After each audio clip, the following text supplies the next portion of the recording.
Hello and welcome to Impact Africa, our online TV program where we get to have conversations with diverse people and organizations who are impacting lives positively. My name is Kemi Akiyode Adebayo, also known as Mama K. In today's program, we continue to celebrate International Men's Month for the month of November, and we'll be sharing my previously recorded conversations with two amazing young men. Yes, we always have amazing people on our show. So I was privileged enough to have a conversation with Mr. Barry Wugale.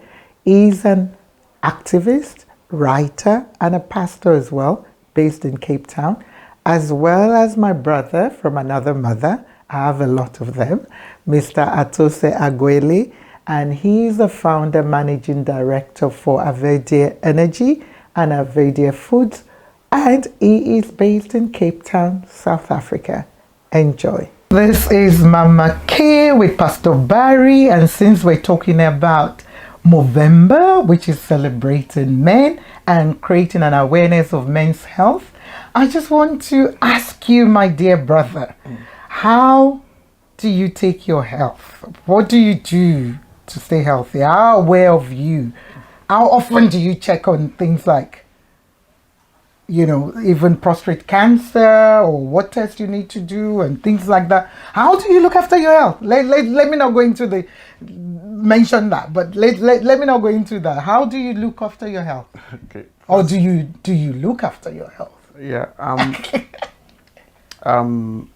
Thank you for asking this question, Mama K.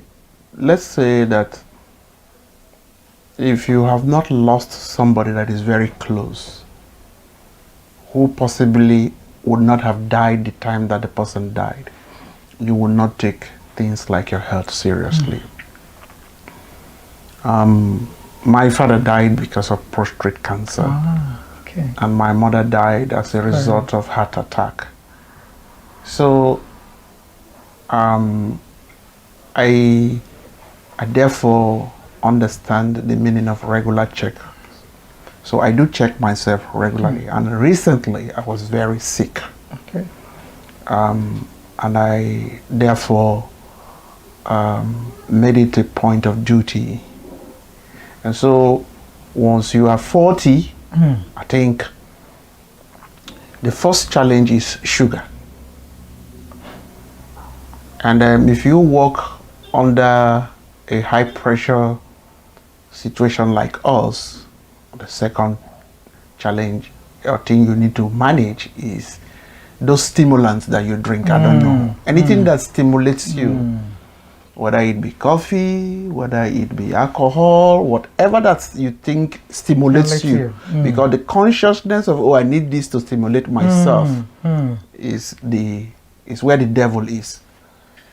And the other thing that I don't like people to deceive themselves with is the fact that we feel shy to talk about things. That was what I was going to say, especially men. Yeah, men we don't discuss. Especially men, yeah. Men don't discuss. We're strong. We're meant to be strong. We're meant to be this. We don't discuss health issue. And so those are where the difficulties is. And then again, in the context of Africa, if you say you are sick, then you are not spiritual. Oh, yeah. I start to bring that angle. That means God is not answering your previous. That when I went through ministerial training, I was told that there is something called organic sickness. And I was taught that organic sickness does not respond to whether you are spiritual or not. It's just a matter of how you use your health and how your body responds to certain things. I was taught that. And so, if you say, and it is a dangerous thing, I want to say, that preachers going around to say, I have never been sick. I cannot be sick. That is a dangerous thing, because your faith and your covenant is not everybody's That is faith. one. It's So not you're everybody. sending the wrong message. You're sending now. the wrong message. So don't make the fact of whether you have been sick or not a spiritual license or endorsement of this thing. So let's encourage people to say, go for checkup. So we're talking to men. Now, the thing I would say is that if you die leaving your wife and your children behind, you create a problem for those of us that are alive. Yes. So that means those of us that are alive need to encourage the ones who leave. don't to leave. You have to leave because you are the one that married that wife and had that So we children. must force them. You must be- Fire by force. Go them and check your Go and health. check yourself. Okay. Yes. Okay. You know, you have to take care of yourself and then make sure.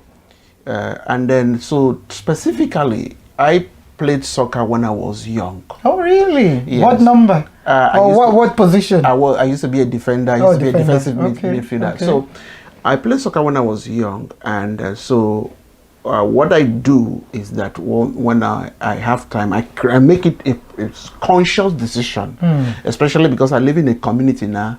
So I volunteered myself as an advisor on the community's soccer team. So what I do is I train with them. Okay, so that way you're keeping yourself fit. Healthy. Yeah, I train with them, and then I've also made another conscious decision of late to ensure that a certain distance I don't drive, I must walk. Ah. Yes, there is. So like maybe if you go to the mall, you need to walk, I not take must the lift, take the so, stairs, yes. back away from the house. Yes, those I are made tips. those conscious decisions to do that. And then I see my doctor, who is a prominent doctor within the Nigerian community. Anytime I go to his office, this is what I do. As soon as I get in, I'll say, don't lie to me. Tell me the truth. Tell me the worst case scenario. I always tell him that. He'll say, Pastor. I said, no. Tell me the worst case scenario. I want to know, because then then you're able to. Then you are happy. Yeah, don't tell me this thing. And then let me put it this way. Recently, during the what do you call it? During this lockdown. I find myself that I was medically challenged. I called the people that work with me in the church and I told them I'm not going to be preaching anymore for some time. So if you people cannot preach to yourself and preach to me, forget about it. We can close the church. So I do not. One of the ways that I take care of myself is that I do not tell myself that if I don't preach, that the whole world will fall. No, I don't do that. So you make that conscious effort decision. again. So I don't go. And then I've also told myself that at my age now, anything that I cannot say in a message of 25, 30 minutes, I would not be able to say it. So I don't also want to preach for 3 hours, 2 hours. I make sure I calm down in terms of the way I communicate, and not. So these are some of the things that you're doing. I'm doing. Hopefully, it might work for some people. It might not work for some people. And I never used to. Maybe 20 years ago, 15 years ago, when the young person or younger person, drinking water was a problem. But now you have to I force have yourself to force myself, and then I got a very serious reason or result or outcome, because when I did those things, when I fell sick, and I improved on those things, when I went back to the hospital where they ran all the tests, so the person was asking me, said if I was not the person that did the test and I looked at the result, I would have said it's a different person. Okay. Wow. So in fact, he said they would like to invite me to come and give a talk, because he asked me what I did. Then I just recanted some of the little steps that I took, and the difference was huge. Wow.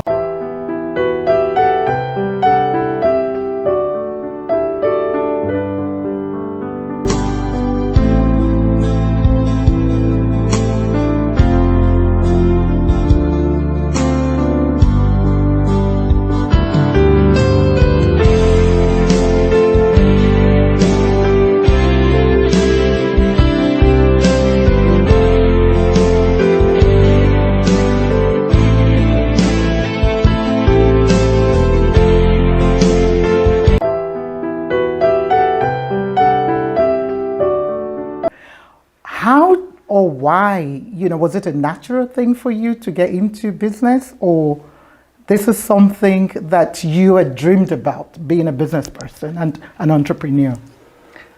I think certainly my family background had a lot to do with. What position are you in the family, by the way? So I'm the first. Oh, you're the first child. Okay. Right, sorry. So business was always a part of, my father started the gas business when I was 3 years old. Okay. So I grew up in that business. environment, so in the business. And prior to that, I've had grandfather, great grandfather. He was quite a very successful businessman. Right. On my mother's side. So I think business was always a part of the family. It was a natural thing to go into. Even though my father is a trained engineer, he's really a businessman. So we always had conversations, and I remember having mock board meetings with my siblings.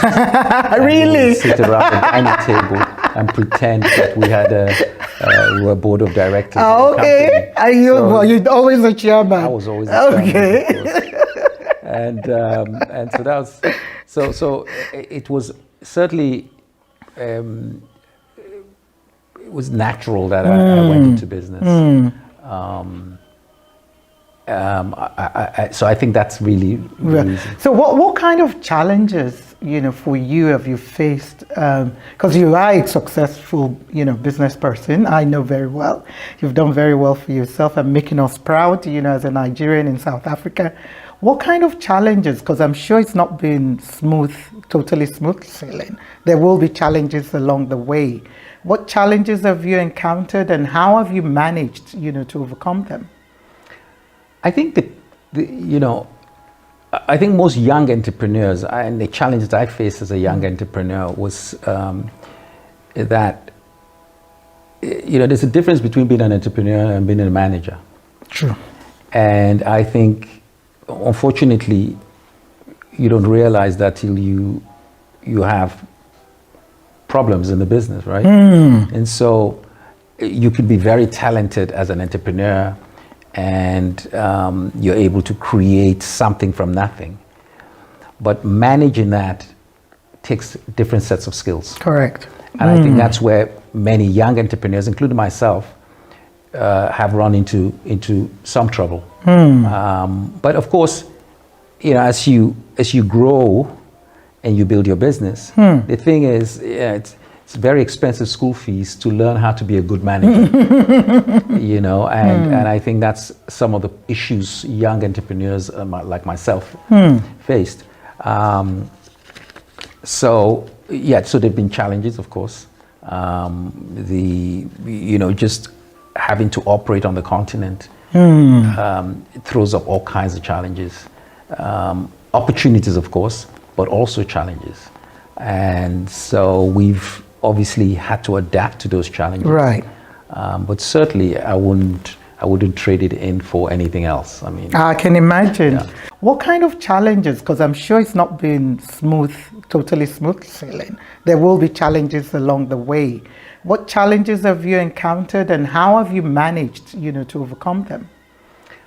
I think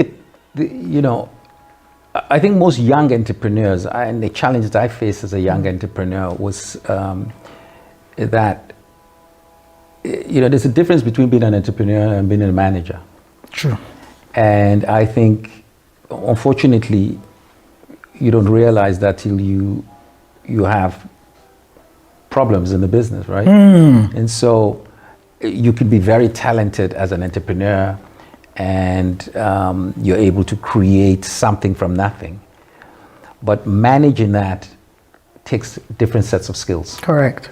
And I think that's where many young entrepreneurs, including myself, have run into some trouble. But of course, as you grow and you build your business, the thing is, it's very expensive school fees to learn how to be a good manager. And I think that's some of the issues young entrepreneurs like myself faced. So there've been challenges, of course.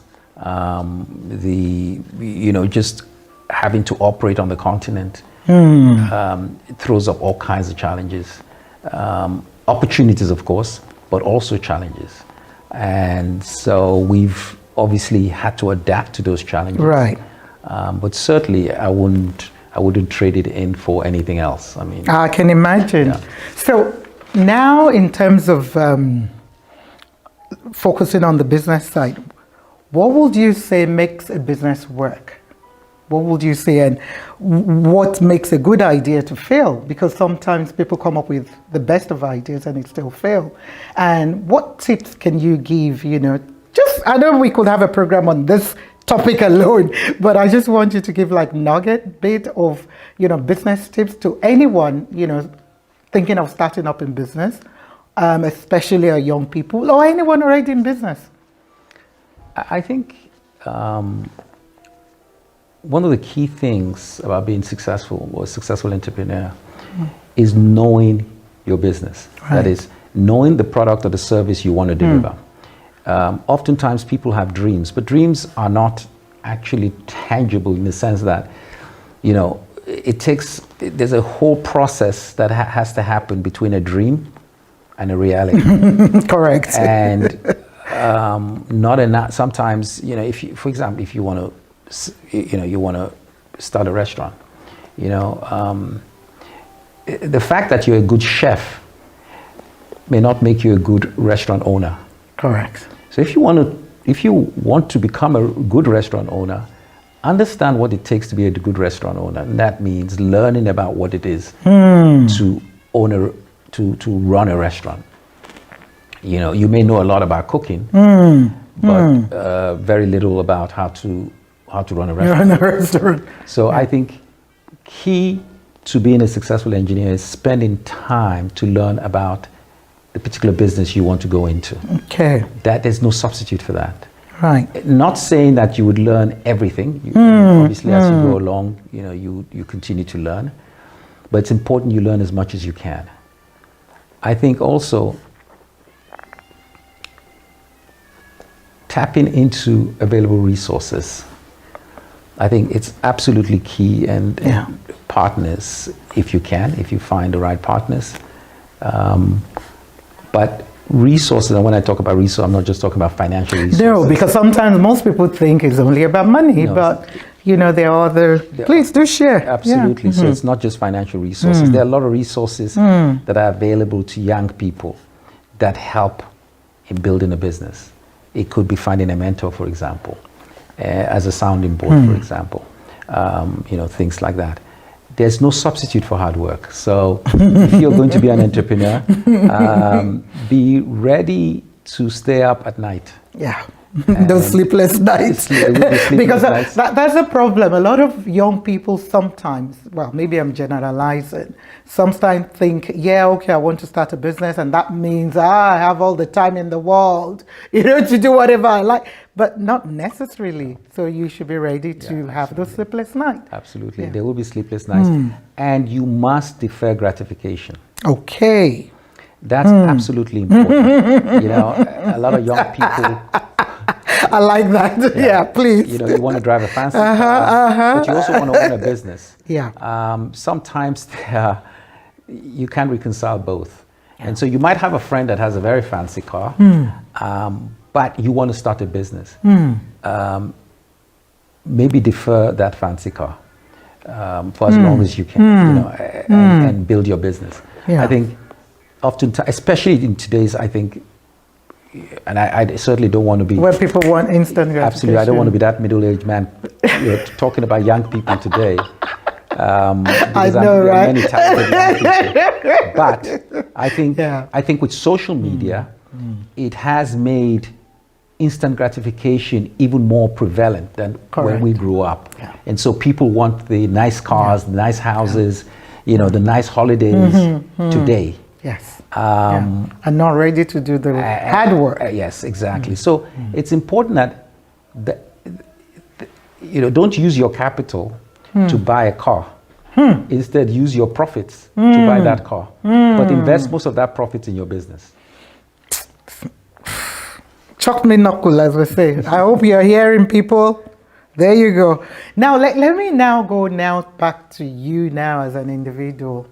So what are some of the personal qualities that are essential, to have as an entrepreneur, which I believe you have, and that has helped you being a good leader, being a good entrepreneur? What are those personal qualities that, are needed? And what motivates you? What keeps you going? Yeah. So I think, I can't speak for all entrepreneurs, obviously. I think people have different, motivations. Mine has always been trying to create something that is beyond me. Right. Whether it's a product, whether it's a service. And I think one of the things that empathy is a key quality that is required to be a successful entrepreneur.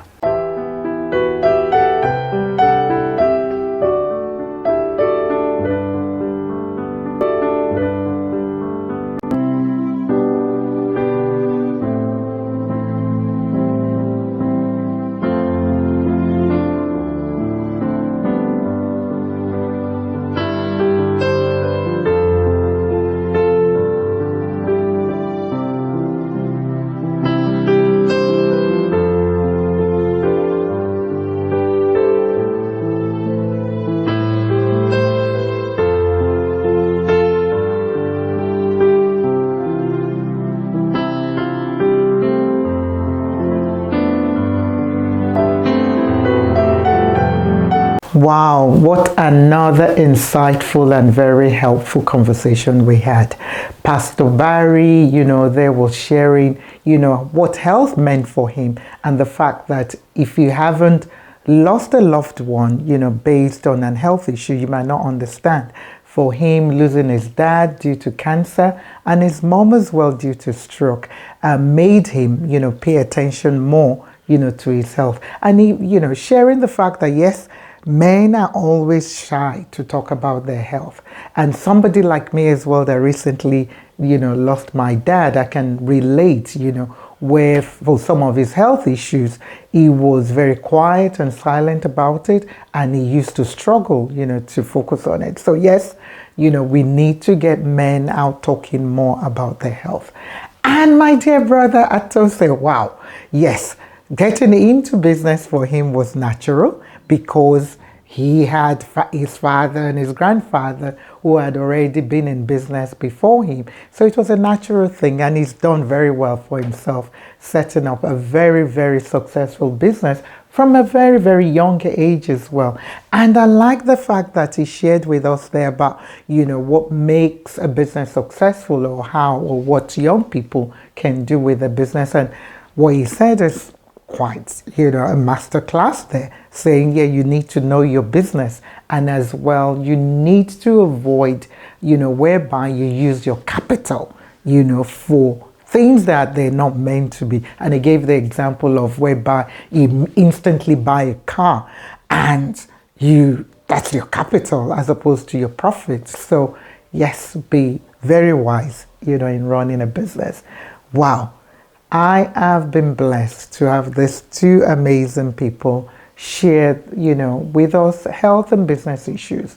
And I hope you've learned one or two things from it, because that's what this is about, for you guys to pick what works for me, or what can work for me or somebody else that I know. So as we continue to celebrate International Men's Month, kudos to all our men for what they're doing, how they're impacting lives, how they're being a he for she for us women, and what they're doing to raise queens and princesses, and at the same time navigating themselves through this world of ours, which is sometimes tough.